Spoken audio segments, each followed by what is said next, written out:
तुम कहाँ जा रही हो, क्यों जा रही हो और कब लौटोगी, इसका पता केवल एक व्यक्ति को हो सकता है, और वो है तुम्हारे पिता।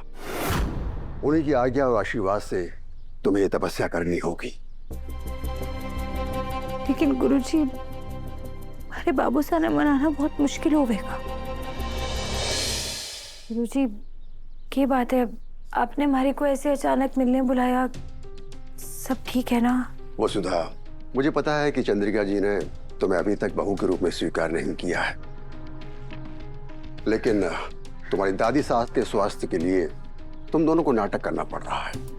और तुम ये भी अच्छी तरह से जानती हो कि चंद्रिका जी तुम्हें दिल से बहुत चाहती हैं, लेकिन अपने स्वास्थ्य की रक्षा करने के लिए उन्हें खुद को रोकना पड़ रहा है, और अपनी इस बेबसी की सजा उन्होंने खुद को दी, खुद पर कोड़े बरसाकर।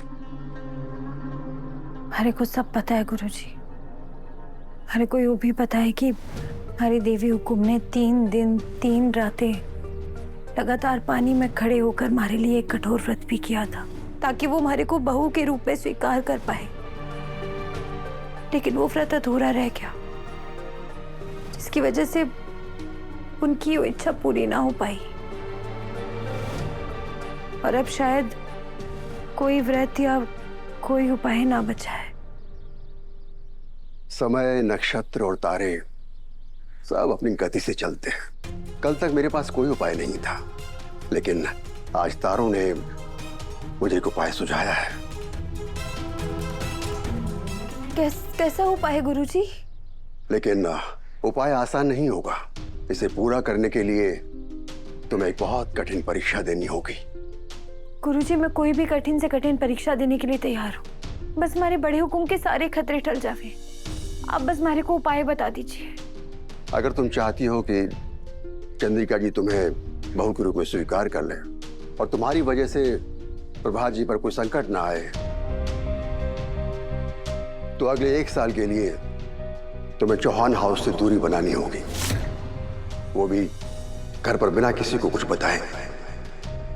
तुम्हें 1 साल के लिए अपनी पहचान छुपाकर एक गांव में रहना होगा, और उस गांव के पुराने महादेव मंदिर में रोजाना जलाभिषेक करना होगा।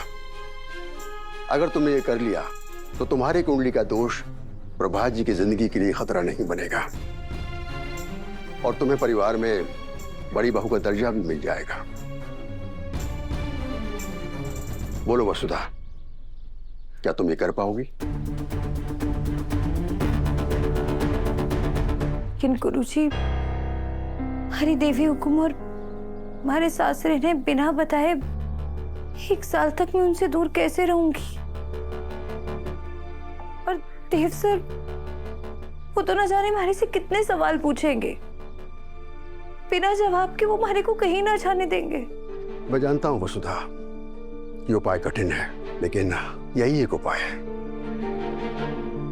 तुम कहाँ जा रही हो, क्यों जा रही हो और कब लौटोगी, इसका पता केवल एक व्यक्ति को हो सकता है, और वो है तुम्हारे पिता। उन्हीं की आज्ञा और आशीर्वाद से तुम्हें ये तपस्या करनी होगी। लेकिन गुरुजी, हमारे बाबू साहब ने मनाना बहुत मुश्किल होगा।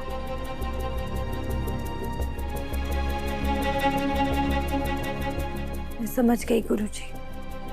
अब बस यही एक उपाय बचा है, हमारे को इसे पूरा करना ही होगा।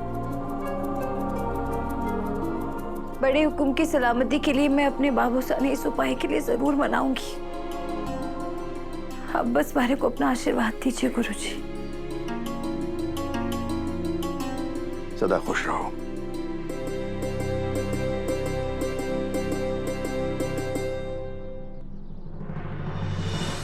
ऐसी निष्ठा और प्रेम भाव हो तो ईश्वर भी साथ खड़े हो जाते हैं।